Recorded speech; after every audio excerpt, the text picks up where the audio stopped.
This clip is brought to you by SaveWithConrad.com.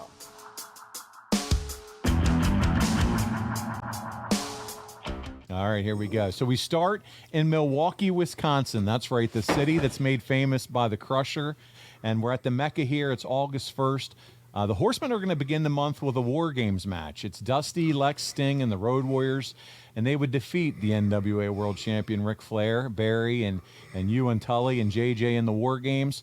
Arn, you guys might have had all the gold. That there was no way the Horsemen left Milwaukee the winners, and this is undeniably your top 10 performers at this time. Think about it. I don't know if we've ever discussed this, but was there any concern from management or even the wrestlers about putting all the Crockett eggs, if you will, in one basket? I mean, think about it. Accidents, injuries could happen, and this is all the main event talent the company has at this time in this War Games match. You can never in this business go to the ring worrying about getting hurt. If you do, you're going to get hurt. Everybody was in ring shape. Everybody was used to taking a beating by this point in time.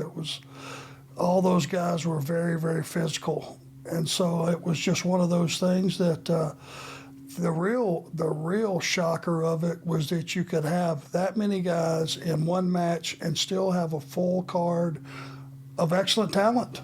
So you're talking about a super show, that would have been a super show. Absolutely.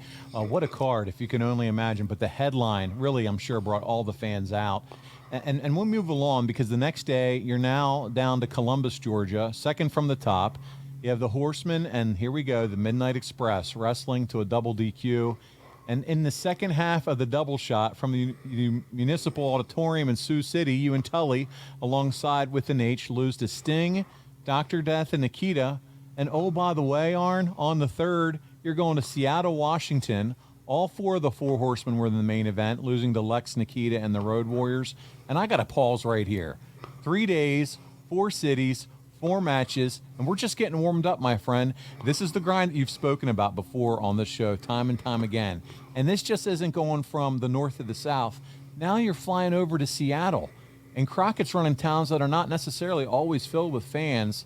What are your thoughts on all this as we catch a breath here for a minute? Well, it's, we hadn't established Seattle as a Crockett town, that's for sure. But it was a great sports city. Now, I'm hoping you're going to tell me we had some success. Do we have any numbers? We don't have numbers on the sellout of Seattle or what the numbers look like. You guys do go back to Seattle later on in the month. If it's not this month, I know there might be even a date in the beginning of September. So it couldn't have been too bad because you do end up back there again. Which we probably went back too soon. Hey, it's Conrad Thompson. Thanks for checking out the podcast here on YouTube. Be sure to hit the subscribe button and the notifications bell so you get a notice anytime we upload some new content. And go save yourself some money right now. If you're in a 30-year loan or you have credit card debt, it's not a matter of if I can save you money. It's a matter of how much. Find out right now for free at SaveWithConrad.com.